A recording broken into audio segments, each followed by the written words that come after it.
হে নবীর উম্মত উম্মতিরা, আল্লাহ নবী আল্লাহ রাসূলের সাহাবা, চার খলিফার এক খলিফা হযরতে আলী কাররামাল্লাহু ওয়াজহাহু, হুজুর আমার পায়ের মধ্যে তীর ঢুকে যায়। তীরটা ঢোকার সঙ্গে সঙ্গে আল্লাহ নবী আল্লাহ রাসূলের অন্যান্য সাহাবারা তীরটা বার করার চেষ্টা করে।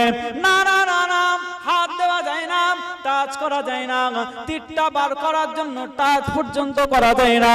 এত যন্ত্রণা হয়, এত তাড়না হয়, তীরটা বার করতে পারে না আমার রাসূলুল্লাহ। সাহাবা সমস্ত সাহাবারা চেষ্টা করে, পারে না। হযরত আলী কাররামাল্লাহু ওয়াজহাহু নামাজের মধ্যে দাঁড়িয়ে গেলেন। আমার রাসূলুল্লাহ সাহাবাদেরকে বললেন, ও আমার সাহাবারা, আমার আলী যখন নামাজে দাঁড়াবে, নামাজের অবস্থাতেই তোমরা তীরটাকে বার করে নেবে। হযরত আলী নামাজে দাঁড়িয়েছে, নামাজের অবস্থায় আমার রাসূলুল্লাহ সাহাবাদের মধ্যে একজন হযরত আলীর পা থেকে তীরটা টেনে বার করে নেয়, নামাজটা কমপ্লিট করে নেয়। হযরত আলী পায়ের দিকে তাকান, পায়ের মধ্যে তীরটা দেখতে পান না। আল্লাহ নবী সাহাবাদেরকে জানিয়ে দেন, ও আল্লাহর রাসূলের সাহাবারা, তোমরা আমার তীরটাকে বার করে নিয়েছো। ও হযরত আলী শুনেন শুনেন, আপনি যখন নামাজে দাঁড়িয়েছিলেন, আমরা আপনার পায়ের ভিতর থেকে তীরটাকে বার করে নিয়েছিলাম। হযরত আলী কাররামাল্লাহু ওয়াজহাহু বলেন, তোমরা কোন সময় আমার পা থেকে তীরটা বার করে নিয়েছো? আমি নামাজের মধ্যে দাঁড়িয়েছিলাম, আমি আল্লাহ পাকের প্রেমে মত্ত হয়েছিলাম, আমি নামাজের মধ্যে একাগ্রতা ছিল। তোমরা কখন তীরটা বার করে নিয়েছো আমি এতটুকুও বুঝতে পারি নাই। জোরে বলেন সুবহানাল্লাহ। এতটুকু বুঝতে পারি নাই। অথচ নামাজের পূর্বেতে যখন বার করছিলে তখন আমার খুব কষ্ট হচ্ছিল। আপনি মাইকম্যান নাকি? হ্যাঁ, মাইকটা খুব কাছ থেকে কথা বলতে হচ্ছে, একটু দূরের মতো করে দেন। আচ্ছা ঠিক আছে, দূরে একটু বলা আপনার, বুঝতে পেরেছেন? সাউন্ডটা ভালো যায়, একবার ডেকে দেন। তো সেই নামাজ আপনি আমি পড়তে পারিনি, সেই নামাজ পড়তে পারিনি। আমার রাসূলুল্লাহ সাল্লাল্লাহু আলাইহি ওয়াসাল্লামের জামানায় সাহাবারা যে নামাজ পড়েছেন, যে একাগ্রতা, যে কনসেন্ট্রেশন, বুঝতে পেরেছেন? হযরত ইমামে আযম আবু হানিফা রাহমাতুল্লাহ আলাইহি এশার নামাজ পড়েছেন, এশার নামাজের পরে দাঁড়িয়ে গেছেন মসজিদে, নামাজ পড়ছেন তো পড়েই যাচ্ছেন, নামাজ পড়তে পড়তে পড়তে পড়তে পড়তে পড়তে ফজরের আজান হয়ে গেছে। জোরে বলেন সুবহানাল্লাহ। ফজরের আজান হয়ে গেছে। হযরত ইমামে আযম আবু হানিফার এক খতম কোরআন শরীফ নামাজের মধ্যে পড়াও কমপ্লিট হয়ে গেছে। জোরে বলেন সুবহানাল্লাহ।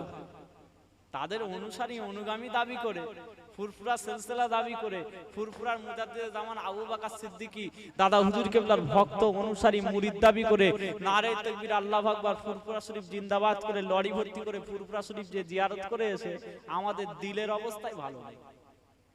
না নামাজের অবস্থা ভালো, না রোজার অবস্থা ভালো, না হজের অবস্থা ভালো, না যাকাত ভালো, না ফিতরা ভালো, না টাকা হালাল ইনকাম আছে, সবের মধ্যে গলদ দিবে। বুঝতে পারছেন? আল্লাহ পাক যেন আমাদেরকে হেফাজত করেন, বলেন আল্লাহুম্মা আমিন।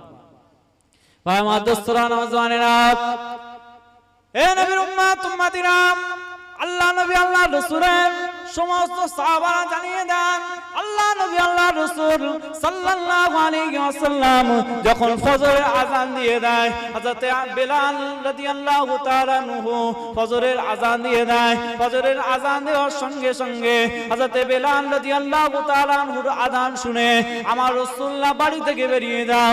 আমার রাসূলুল্লাহ নিজের হুজরা মুবারক থেকে বেরিয়ে গিয়ে মসজিদে নববী শরীফের মিম্বার শরীফের মধ্যে দাঁড়িয়ে গেলেন।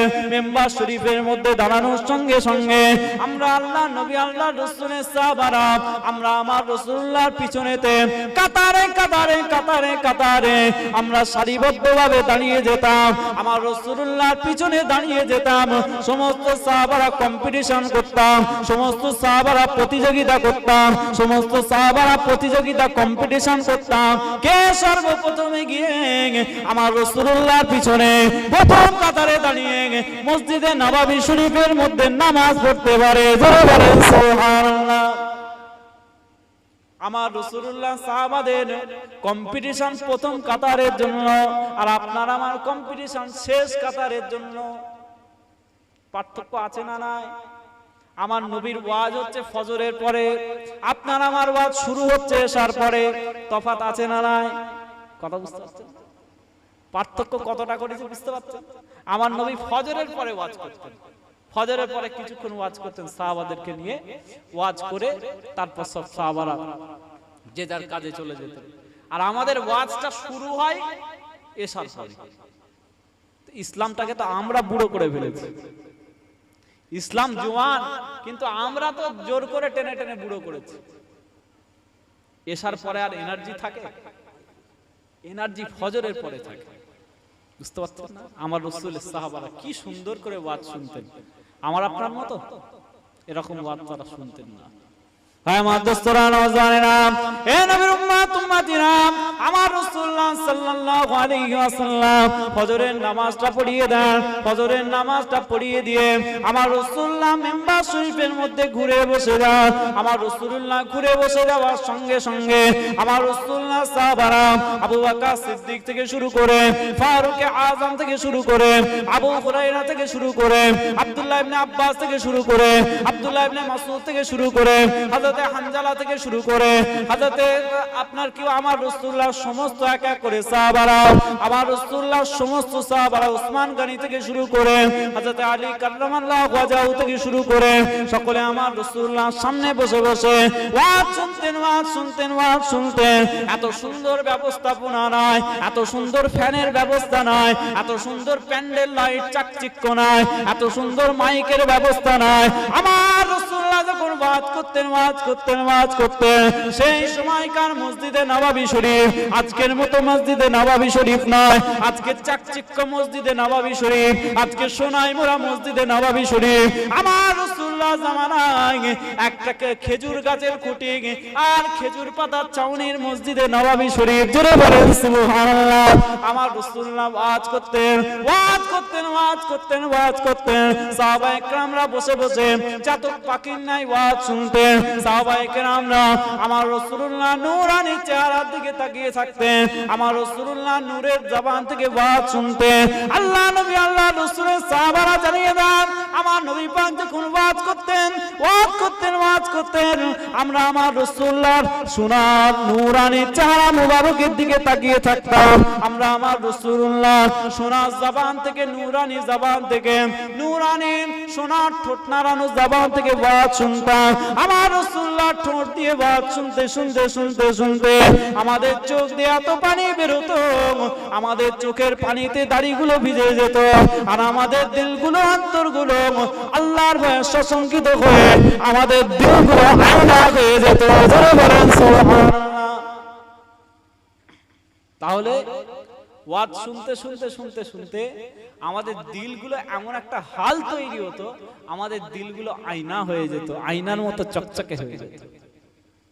নবীর দরবার থেকে যখন বেরিয়ে আসতাম, সাহাবাদের হালটা, অন্তরটা এমন হতো, নবীর দরবার থেকে যদি বেরিয়ে আসেন, বেরিয়ে আসার সাথে সাথে তারা বুঝতে পারতেন যে তাদের এই দিলের মধ্যে আর কারোর প্রতি কোনো হিংসা নেই।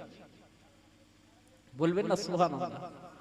নবীর ওয়াজ শুনে বেরোনো সাহাবায়ে কেরাম ফিল করতে পারতেন, বুঝতে পারতেন, অনুধাবন করতে পারতেন যে নবীর ওয়াজ শোনার পরে আমার অন্তরে আর কোনো হিংসা নেই, আমার অন্তরে কারোর প্রতি কোনো রাগ নেই, আমার অন্তরে কোনো তাকাব্বুরি নেই, আমার অন্তরে কোনো পরনিন্দা, পরচর্চা, গীবত, গিল্লা আর কোনো ইচ্ছা নেই। জোরে বলেন সুবহানাল্লাহ।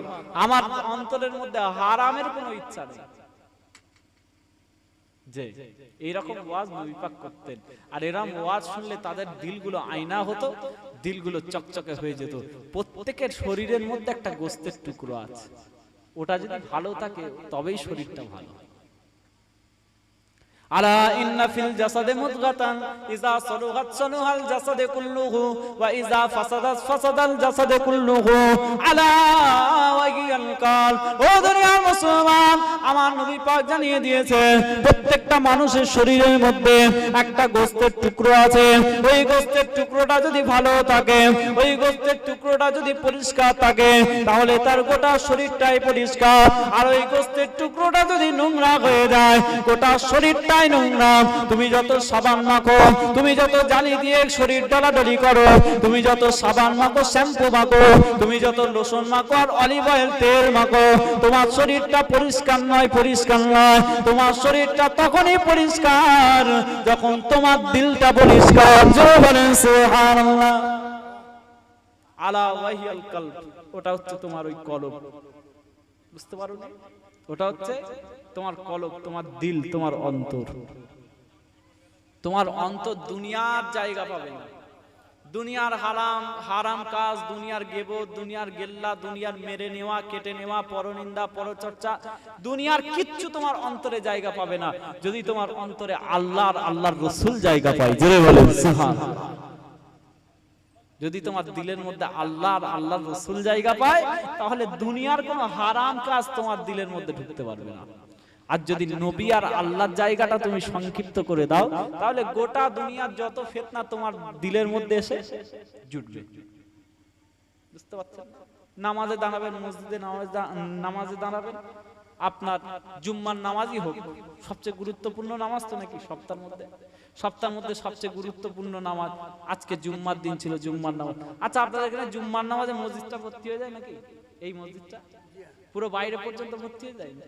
যে কোনটা? শুধু ওই ভেতরটা ভর্তি হয়, আর এটা বাইরের চাতানটা জুম্মার দিনে আসে।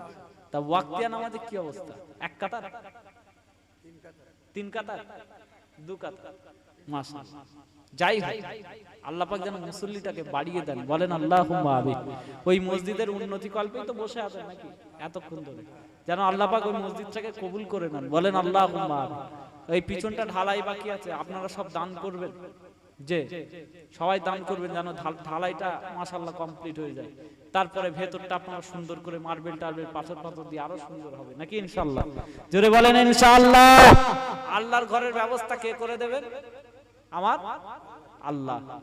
খেজুর গাছের খুঁটির মসজিদে নববী আজকে আর আছে? ব্যবস্থা করে দিয়েছেন কে? জোরে বলেন আল্লাহ। সারা পৃথিবীতে ওই মক্কা শরীফের, হারাম শরীফের চত্বরে যে চাতানে যে মার্বেল পাথরটা আছে, আর মদিনা শরীফের কিছুটা অংশে ওই মার্বেল পাথরটা আছে। বুঝতে পেরেছেন? ওই মক্কা শরীফে কাবা শরীফের চত্বরে আছে, আর মদিনা শরীফে কিছুটা আছে ওই মার্বেল পাথর। ওই মার্বেল পাথরটা যত রোদের তাপই হোক, ওই পাথরটা কিন্তু গরম হয় না। বাকি যত এক্সটেন্ড করা হয়েছে, পরবর্তীতে যত বাড়ানো হয়েছে, সেগুলো আবার অন্য পাথর, সেগুলো গরম হয়। অরিজিনাল যে পাথরটা, যেটা একদম কাবা শরীফের চত্বরটা, যেটা বেশ কিছুটা এলাকা জুড়ে যে পাথরটা, ওই পাথরটা কিন্তু গরম হয় না, যত রোদের তেজি হোক। আল্লাহ পাক ওই পাথরটাকে, এই দুটো হারাম, একটা হচ্ছে মক্কা শরীফ আর একটা মদিনা শরীফ, আমার নবীর দরবার আর আল্লাহ পাকের কাবা ঘরের এই এলাকার জন্য আল্লাহ পাক এই পৃথিবীর জমিনে ওই পাথরটাকে নির্দিষ্ট করে রেখেছেন। জোরে বলেন সুবহানাল্লাহ।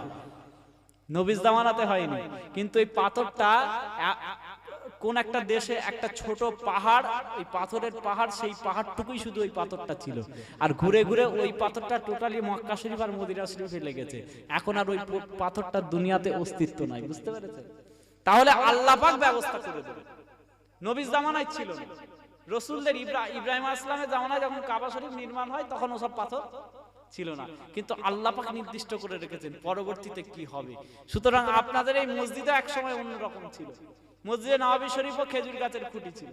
সেই উস্তুনে হান্নানের ঘটনা শোনেন, যে খেজুর গাছের খুঁটি ঠক ঠক ঠক ঠক করে কাঁপছে আর কাঁদছে, যেন মনে হচ্ছে বাচ্চা ছেলের মতো কাঁদছে। জোরে বলেন সুবহানাল্লাহ।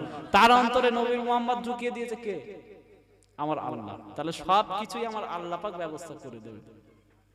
ভাই আমার দোস্তরা, জানেনা, এ নবীর উম্মত উম্মতিরা, সারা পৃথিবীর মধ্যে অন্যতম শ্রেষ্ঠ মসজিদ আমার রাসূলুল্লাহর মসজিদ, মসজিদে নববী শরীফ। মসজিদে নববী শরীফ যখন এক্সটেন্ড করা হলো, মসজিদে নববী শরীফ যখন বাড়িয়ে দেওয়া হলো, আমার রাসূলুল্লাহ সাহাবায়ে কেরামকে ডেকে বললেন, ও আমার সাহাবারা, শোনো শোনো শোনো শোনো, আমার এই এত ছোট মসজিদে নববী শরীফের মধ্যে আমার সমস্ত সাহাবাদের জায়গা হচ্ছে না। আমার সাহাবাদের সংখ্যা আস্তে আস্তে আস্তে আস্তে বেড়েই চলেছে, আর সাহাবারা এইটুকু মসজিদে আর ধরছে না। তোমরা একটা কাজ করো, নতুন নতুন খুঁটি নিয়ে এসো, আর এই যে খুঁটিগুলো রয়েছে, এই খুঁটিগুলোকে যতটা চওড়া জায়গায় রয়েছে আর একটু তুলে তুলে চওড়া চওড়া করে দিয়ে মসজিদে নববী শরীফটাকে চওড়া করে দাও। জোরে বলেন সুবহানাল্লাহ। তো নিজেদের মসজিদকে বাড়ানো, চওড়া করা, এটাও তো আমার রাসূলুল্লাহ সুন্নাহ। নবী তো শিখিয়েছে মসজিদকে লোক সংখ্যা বাড়লে কিভাবে বড় করতে হবে, কিভাবে চওড়া করতে হবে, মানুষের জন্য বসার জায়গা করতে হবে। কথা ঠিক ঠিক। এই যে জলসার মধ্যে এরও তো একটা আদব আছে, সবেরই একটা আদব আছে। যে আল্লাহ পাক রব্বুল আলামিন জানিয়েছে, যখন তোমরা মজলিসে বসবে, নবীর মজলিসে বসবে, তাফাসসাহু ফিল মজলিস ফাফসাহু ইয়াফসাহিল্লাহু লাকুম।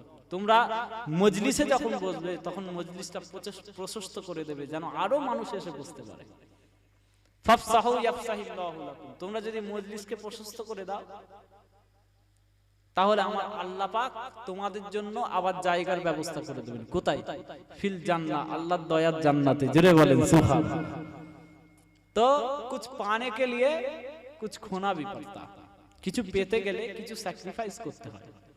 এই যে কষ্টের মধ্যে হাওয়া নেই, বাতাস নেই, আপনারা কষ্ট করে বসে আছেন, এর থেকে জাযাত যেটা পাবেন আল্লাহর তরফ থেকে, সেটা এই কষ্ট থেকে অনেক বেশি আরামের ব্যবস্থা আমার আল্লাহ করে দেবেন। জোরে বলবেন না সুবহানাল্লাহ। একবার সুবহানাল্লাহ বলছেন, একবার আলহামদুলিল্লাহ বলছেন, জান্নাতে একটা করে আপনার জন্য, আপনার নামে নামে একটা করে গাছ আল্লাহ পাক রেজিস্টার করে দিচ্ছেন। বলুন সুবহানাল্লাহ। তাহলে প্রত্যেকটা ছোট ছোট আমল কিন্তু আমাদের কাছে গুরুত্ব আছে। কোন জিনিস এমন নেই যে যেটা গুরুত্ব নেই। যে কথা বলছিলাম, আমার দোস্তরা জানেনা, হে নবীর উম্মত উম্মতিরা, আল্লাহ নবী আল্লাহ রাসূল তিরো দুনিয়ার বাদশাহ হাবিবুল্লাহ জনাবে মুহাম্মদুর রাসূলুল্লাহ সাল্লাল্লাহু আলাইহি ওয়াসাল্লাম সমস্ত সাহাবাদেরকে ডাকলেন, ও আমার সাহাবারা, আজকে দিনেতে আমার মসজিদে নববী শরীফটাকে বড় করতে হবে, মসজিদে নববী শরীফটাকে চওড়া করতে হবে। যাও যাও যাও যাও, চলে যাও চলে যাও, একটু মসজিদে নববী শরীফের কাজে লেগে যাও। মসজিদে নববী শরীফটাকে খুঁটিগুলোকে তুলে তুলে তুলে তুলে মসজিদে নববীটাকে একটু চওড়া করে দাও, তাতে করে আমার সমস্ত সাহাবারা মসজিদের ভিতরে এসে নামাজ পড়তে পারে। একটু চওড়া করে দাও। সাহাবায়ে কেরাম কাজটা শুরু করলেন, একটা একটা করে খুঁটি তোলার চেষ্টা করছেন। তোরা হচ্ছে যেই খুঁটিটার কাছেতে আমার রাসূলুল্লাহর মিম্বার মুবারক ছিল, যেই খুঁটিটার কাছেতে আমার রাসূলুল্লাহ দাঁড়িয়ে থাকতেন, যেই খুঁটিটার কাছেতে আমার রাসূলুল্লাহ সাহাবাদেরকে নিয়ে ওয়াজ করতেন, যেই খুঁটিটার কাছেতে আমার রাসূলুল্লাহ খুতবা দিতেন, ওই খুঁটিটা যখন সাহাবায়ে কেরাম তোলার জন্য চেষ্টা করেছেন, সাহাবায়ে কেরাম নিজের কান দিয়ে শুনতে পান ওই কুটিটার ভিতর থেকে একেবারে বাচ্চা ছেলেদের মতো কান্নার আওয়াজ আসে। সুবহানাল্লাহ। সাহাবায়ে কেরাম অবাক হয়ে গেলেন, দৌড়ে গেছেন নবী পাকে, ইয়া রাসূলুল্লাহ, ইয়া হাবিবাল্লাহ, আপনি যে এই খুঁটিটায় দাঁড়িয়ে ওয়াজ করেন না, আপনি যে খুঁটিটায় দাঁড়িয়ে দাঁড়িয়ে খুতবা দেন, আমাদেরকে বক্তব্য দেন, ওয়াজ করেন, যে খুঁটিটায় দাঁড়িয়ে দাঁড়িয়ে আপনি মাঝে সাঝে একটু হেলান দিয়ে বসেন, একটু রেস্ট নেন। নবী পাক বললেন, কি হয়েছে খুঁটিটা?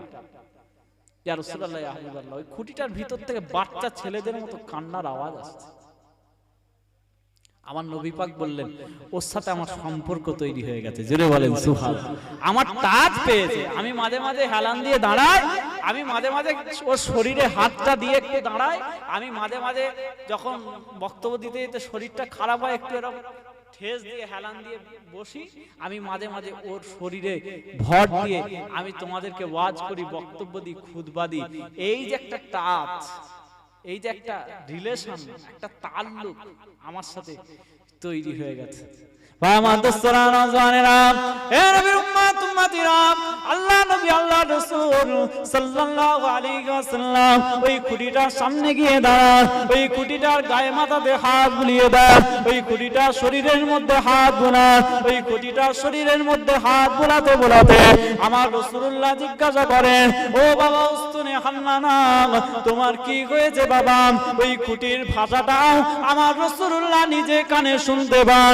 ওই খুঁটিটা ভিতর থেকে বলে, ইয়া রাসূলুল্লাহ, ইয়া হাবিবাল্লাহ, আজকে আপনার সাহাবারা, আপনার সঙ্গে আমার যে একটা সম্পর্ক ছিল, আপনার সঙ্গে আমার একটা মুনাসিবাত রিলেশন ছিল, আপনি আমার শরীরের মধ্যে টাচ করে বসতেন, আপনি আমার শরীরের মধ্যে হেলান দিয়ে বসতেন, আরাম করতেন, আমি আপনার সাথে ওই সম্পর্কটা আজকে দিনেতে মুহূর্তে আপনার সাহাবারা যদি আজকে আমাকে তুলে অন্য জায়গায় সরিয়ে দেয়, আপনার সঙ্গে আমার ওই তাল্লুকটা থাকবে না, আপনার সঙ্গে আমার ওই মুনাসিবাতটা থাকবে না, আপনি আর আমার শরীরের মধ্যে হারাম দিয়ে বসবে না, আপনার ওই বিচ্ছেদ বেদনায় আমি আজকে বাচ্চা ছেলেদের মতো কাঁদছি। জোরে বলেন সুবহানাল্লাহ।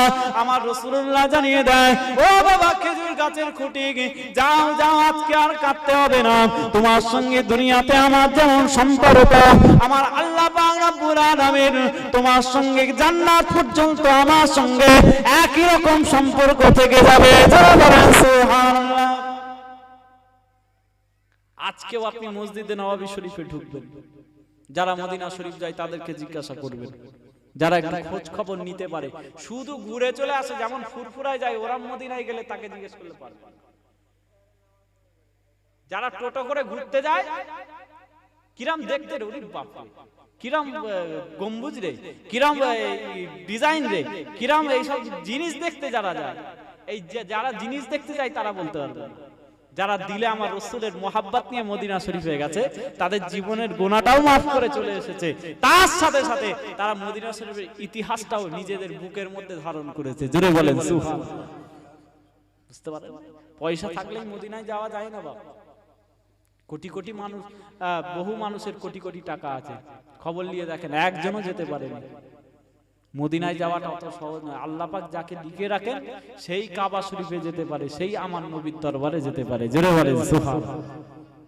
এখনো যদি আপনি মসজিদে নববী শরীফে ঢোকেন, ওই মসজিদে নববী শরীফে এখনো দেখতে পাবেন একটা পিলার আছে, যেই পিলারের নাম উস্তুনে হান্নানা। বলুন সুবহানাল্লাহ। একটা পিলার আছে চওড়া, একটা মেম্বার সুন্দর করে একটা পিলার করা আছে, যেই পিলারটার নাম উস্তুনে হান্নানা। ওই পিলারটার সরাসরি নিচেতে ওই উস্তুনে হান্নানার ওই কাঠটাকে দাফন করা আছে আজ পর্যন্ত। জোরে বলেন সুবহানাল্লাহ। বুঝতে পেরেছেন? তাহলে ওই কাঠের ইজ্জত বেড়ে গেল। আমার নবীকে স্মরণ করে, নবীকে মোহাব্বত করে একটা কাঠেরও ইজ্জত বেড়ে যায়। আর আপনি আমি নবীর উম্মত হয়ে কে তাসের আড্ডায়, কে মদের আড্ডায়, কে জুয়ার আড্ডায়, কে ফেন্সি ডিল, কে গাঁজা, কে বার, কে নাটক, কে থিয়েটার, বায়োস্কোপ, ডান্স, হাঙ্গামা, মেলা, এই সবের মধ্যে পড়ে আছে। কথা বুঝতে পারছেন? একটা কাঠ জান্নাতি হয়ে যাচ্ছে। নবী পাকের উম্মত উম্মাতিদের এই সমস্ত ঘটনা শুনেও লজ্জা পাওয়া দরকার, যে আল্লাহ আমি পারলাম না, একটা কাঠ জান্নাতি হয়ে গেল, একটা খেজুর গাছের খুঁটির এত মর্তবা হয়ে গেল, আমি পারলাম না। যে নবী মুসার একজন উম্মত, আমার নবীর শুধু নামেতে চুমু খেয়ে খেয়ে 100 বছরের গুনাহ মাফ হয়ে গেছে। জোরে বলবেন না সুবহানাল্লাহ। তা আমাদের সব ঘটনা শুনে নিজের অন্তরের মধ্যে অনুশোচনা হওয়া দরকার। আল্লাহ আমরা তো সেই রাসূলের উম্মত, আমাদের হবে না? হবে না কেন? লাইলাতুল কদরের রাতে কাঁদতে পেরেছেন? যে শবে বারাতের রাতে কাঁদতে পেরেছেন? শবে মেরাজের রাতে কাঁদতে পেরেছেন? লাইলাতুল কদরে সারা রাত ঘুমিয়ে কাটিয়ে দিলেন, মাফ হবে কি করে? যে রমজান মাস চলে গেল, প্রতিটা রাত ঘুমিয়ে ঘুমিয়ে কাটিয়ে দিলেন, আমি ঘুমিয়ে ঘুমিয়ে কাটিয়ে দিলাম, আমি হুজুরও ঘুমোচ্ছি, হুজুরের মুরিদরাও ঘুমোচ্ছে। কথা বুঝতে পারছেন? মাওলানাও ঘুমোচ্ছে, গ্রামের সাধারণ মানুষও ঘুমোচ্ছে। কি করে হবে? শবে বারাতের ইজ্জত আমরা লাইলাতুল কদরের থেকে বেশি করে ফেলেছি। শবে বারাতের রাত এলে টো টো টো টো করে ঘুরে ঘুরে, আমাদের হাওড়া জেলার কথা, হুগলি জেলার কথা বলছি, আপনার এলাকার কথা বলছি না। এলাকায় কি হয় আমি ঠিকঠাক বলতে পারবো না। শবে বারাতের রাতে টো টো করে গাড়ি ভাড়া করে ঘুরছে, ফুরফুরায় ভিড়ে মানুষকে রাখা যায় না, পাঁচিল ভেঙে যাবার অবস্থা ভিড়ে, এত ভিড়। কি করছে? না রে জিয়ারত করছে, ভালো জিনিস মাশাআল্লাহ, জিয়ারত করছে ভালো জিনিস। ওরে বাপ রে বাপ, একটা সিগারেট ছেড়ে দিয়ে কুল্লি করে অজু করে জিয়ারতে ঢুকছে, জিয়ারত থেকে বেরিয়ে তেরেঙ্গা, খৈনি, গুটকা গালে ঢালছে। এইরকম জিয়ারত, বুঝতে পারছেন? সব হাইব্রিড জিয়ারত। জিয়ারত করে ভেবেছে গুনাহ মাফ হয়ে যাবে, আদক্ত নামাজ পড়ে না, আদক্ত নামাজ পড়ে না। তো একটা মানুষ, আমার আপনার মতো মানুষ 40 বছর বয়স, 30 বছর বয়স, 35 বছর বয়স, 40 বছর বয়স মানে 40টা লাইলাতুল কদর আপনাকে আল্লাহ পাক দিয়েছেন। বুঝতে পেরেছেন? তার মানে কি? আপনার যদি 40 বছর বয়স হয়, আল্লাহ পাক আপনাকে 40টা লাইলাতুল কদর দিয়েছে। এই 40টা লাইলাতুল কদর পাওয়ার পরেও যদি আপনি নিজের গুনাহটাকে মাফ না করে নিতে পারেন, তা আমার মতো বেয়াক্কেল গুনাহগার আমার মতো দুনিয়াতে দুটো আছে, মুখে চুনকালি। একটা লাইলাতুল কদরে ঠিক করে কাঁদতে পারলে সারা জীবনের গুনাহ আল্লাহ পাক মাফ করে দেন। আর আমি 30টা পেলাম, 35টা পেলাম, 40টা পেলাম, কেউ 45টা, যা 70 বছর বয়স 70টা পেল, তারপরেও কোনো হুঁশ নেই, যাকে তাই। কথা বুঝতে পারছেন না? এই ইসলামটাকে, শরীয়তটাকে সিরিয়াস কবে নেব? আমরা একটা ফ্যাশনেট মুসলমান হয়ে গেছি। কবে একটা জলসা হবে, সবাই মিলে হই হই করবে। কবে সপ্তাহে একদিন জুম্মার নামাজ হবে, মসজিদ ভর্তি, 5 ওয়াক্ত নামাজের খবর নেই। আচ্ছা, যে ঈদের নামাজ, ঈদের যে ফজরের নামাজ, ফজরের নামাজে ঘুম থেকে উঠতে পারি না, ফজরের নামাজ কাজা, অথচ ঈদের সময় মসজিদ ভর্তি। ঈদের যে জামাত, ঈদের জামাতে মাঠ ভর্তি মাশাআল্লাহ, কিন্তু সেই দিনেরই যে ফজরের নামাজটা কাউকে খুঁজে পাওয়া যায় না। তার মানে কি, আমরা সেলিব্রেট করতে খুব পছন্দ করি, আমরা আনুষ্ঠানিকতা খুব পছন্দ করি, আমরা নিট ইসলামের যে মূল হাকিকাত, মূল যে ব্যাপারটা, এই ব্যাপারটাকে আমরা আত্মস্থ করতে পারিনি। যারা করেছিল তারা পেরেছে, তারা আল্লাহর ওলি হয়েছে, তাদের জীবনের গুনাহ মাফ হয়েছে। কিয়ামতের দিন তাদের চেহারা আল্লাহ পাক পূর্ণিমার চাঁদের মতো করে দেবেন। জোরে বলেন সুবহানাল্লাহ। আমার আপনার হবে না। যে ইমামদেরকে অনুসরণ করেন, 4 ইমামকে অনুসরণ করেন, তো তারা জীবন তৈরি করেছিলেন নবীর মহব্বত করে। 4 পীরানে পীর, তারা জীবন তৈরি করেছিলেন নবীর মহব্বত করে। ইমাম মালিক রাহমাতুল্লাহ আলাইহি মদিনা শরীফে শেষ জীবনটা কাটিয়ে দিলেন। কি বললেন? বললেন আমি এই মদিনা শরীফ থেকে বেরোবো না, আমি মদিনা শরীফের বাইরে যাব না। কেন? আপনার নিয়ত কি আপনি মদিনা শরীফের বাইরে যাবেন না কেন?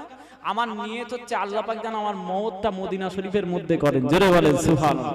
মদিনা শরীফ থেকে আমি ইমাম মালিক রাহমাতুল্লাহ আলাইহি যদি বাইরে বেরিয়ে যাই, সেই টাইমে যদি মওত হয়ে যায়, অসুবিধা, আমি বেরোতে পারবো না। এমন নবীকে মহব্বত করতেন। ইমাম মালিক রাহমাতুল্লাহ আলাইহি গোটা মদিনা শরীফের জমিনে যতদিন মদিনা শরীফে থাকেন, ইমাম মালিক রাহমাতুল্লাহ আলাইহি সমস্ত দিনগুলোতে মদিনা শরীফের জমিনে কখনো জুতো পায়ে দিয়ে হাঁটেন নাই। জোরে বলেন সুবহানাল্লাহ। জুতো ব্যবহার করেন নাই। ইমাম মালিকের সমস্ত ছাত্ররা বলেন, হুজুর শুনেন শুনেন শুনেন শুনেন, আমরা আপনাকে একটা জুতোর ব্যবস্থা করে দেই। ইমাম মালিক বলেন, ও দুনিয়ার মানুষ, তোমরা কি ভেবেছো আমি ইমাম মালিক একটা জুতা কিনতে পারি না? তোমরা কি এটা ভেবেছো? না না না না, আমার রাসূলুল্লাহ কবে হায়াতে ছিলেন, আজ থেকে বহু বছর আগেতে আমার রাসূলুল্লাহ কদম মুবারকের ওই নকশে কদমটা এই মদিনা শরীফের জমিনে কোথায় কোথায় কোথায় কোথায় আমার রাসূলুল্লাহর কদম মুবারকটা পড়েছিল, তা তো আমি ইমাম মালিক জানি না। আমার রাসূলুল্লাহর ওই নকশে কদমের উপর আমি ইমাম মালিক মদিনা শরীফে ঘুরতে ঘুরতে ঘুরতে ঘুরতে যদি জুতো পায়ে দিয়ে আমার রাসূলুল্লাহর ওই নকশে কদমের উপর যদি কদম পড়ে যায়, আমার বড় বেয়াদবি হয়ে যাবে, আমার জীবনের সমস্ত আমলগুলো বরবাদ হয়ে যাবে। এই ভয়তে, এই আদবের জন্য আমি ইমাম মালিক যতদিন হায়াতে থাকবো, এই মদিনা শরীফের জমিনে কোনোদিন জুতো পায়ে দিয়ে হাঁটবো না। জোরে বলেন সুবহানাল্লাহ। কোনোদিন জুতো পায়ে দিয়ে হাঁটবো না। ইমাম মালিক রাহমাতুল্লাহ এক জায়গা থেকে আরেক জায়গায় যায়, মদিনা শরীফের জমিনে উট ব্যবহার করে না। সেই সময় তো উট অথবা মরুভূমিতে তো উটই চলে, ওখানকার সওয়ারি। ইমাম মালিক ব্যবহার করে না। ভাই আমার দোস্তরা, নওজওয়ানেরা, হে নবীর উম্মত উম্মতিরা, 4 ইমামের এক ইমাম ইমাম মালিক রাহমাতুল্লাহ আলাইহিকে জিজ্ঞাসা করা হয়, ও 4 ইমামের এক ইমাম, আপনি কেন উটটা ব্যবহার করেন না? এই মদিনা শরীফের জমিনে কোন জিনিস আপনাকে উট ব্যবহার করতে মানা করলো? আপনি কেন উটটা ব্যবহার করতে পারেন না? হযরত ইমাম মালিক রাহমাতুল্লাহ আলাইহি 4 ইমামের এক ইমাম বলেছিলেন, ও মদিনা শরীফের মানুষেরা, শোনো শোনো, আমি এমন তো নয় যে আমি একটা উট কিনতে পারি না, এমন তো নয় যে গোটা মদিনা শরীফের মানুষ উট ব্যবহার করতে পারে। আল্লাহ পাক আমাকে এত গরীব করেন নাই যে আমি একটা উট ব্যবহার করতে পারবো না। একটা একটা উটে চড়তে পারবো না, কিন্তু না না না না, আমি উটে কোনোদিনই চড়বো না, কারণ আমি যে উটটাতে চড়বো ওই উট এই মদিনা শরীফের জমিনে যখন দৌড়াদৌড়ি করতে থাকবে, আমি যে উটের পিঠের উপর বসে থাকবো, এই উটের পিঠে সেই উটটা এই মদিনা শরীফের জমিনে যখন হাঁটতে থাকবে, চলতে থাকবে, এই মদিনা শরীফের জমিন থেকে ওই উটের চলার কারণে একটু ধুলিকণা উড়বে, কিছুটা ধুলো উড়ে যাবে, আমি জানি না বাতাস নিয়ে গিয়ে, হাওয়া নিয়ে গিয়ে যদি আমার বসে থাকা ওই উটের পায়ের ধুলোটা উড়ে উড়ে উড়ে উড়ে গিয়ে আমার রাসূলুল্লাহ সবুজ গম্বুজে লেগে যায়, আমার রাসূলুল্লাহ রওজা শরীফে লেগে যায়, না না না না, এই না ভয়তে আমি ইমাম মালিক রাহমাতুল্লাহ আলাইহি এই যতদিন হায়াতে থাকবো মদিনা শরীফের জমিনে আমি জীবনে কোনোদিন উটটা ব্যবহার করব না।